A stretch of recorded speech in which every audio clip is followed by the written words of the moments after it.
पास्का पर्व का पूर्व दिन था। ईसा जानते थे कि मेरी घड़ी आ गई है और मुझे यह संसार छोड़कर पिता के पास जाना है। वे अपनों को जो इस संसार में थे प्यार करते आए थे और अब अपने प्रेम का सबसे बड़ा प्रमाण देने वाले थे। शैतान ब्यारी के समय तक सिमोन इस्करियोती के पुत्र यूदस के मन में ईसा को पकड़वाने का विचार उत्पन्न कर चुका था।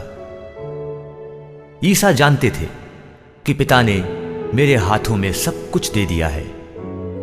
मैं ईश्वर के यहां से आया हूं और ईश्वर के पास जा रहा हूं। उन्होंने भोजन पर से उठकर अपने कपड़े उतारे और कमर में अंगोछा बांध लिया। तब वे परात में पानी भरकर अपने शिष्यों के पैर धोने और कमर में बंधे अंगोछे से उन्हें पोंछने लगे।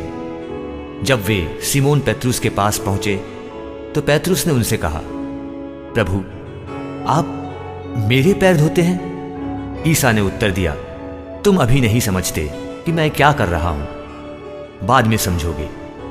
पेत्रुस ने कहा, मैं आपको अपने पैर कभी नहीं धोने दूंगा।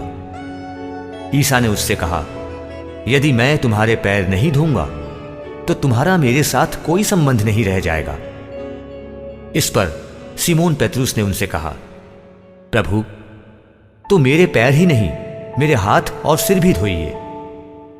ईसा ने उत्तर दिया, जो स्नान कर चुका है उसे पैर के सिवा और कुछ धोने की जरूरत नहीं, वह पूर्ण रूप से शुद्ध है।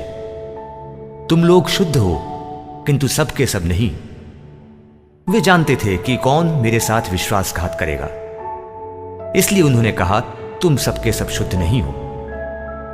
उनके पैर धोने के बाद वे अपने कपड़े पहनकर फिर बैठ गए और उनसे बोले, क्या तुम लोग समझते हो कि मैंने तुम्हारे साथ क्या किया है?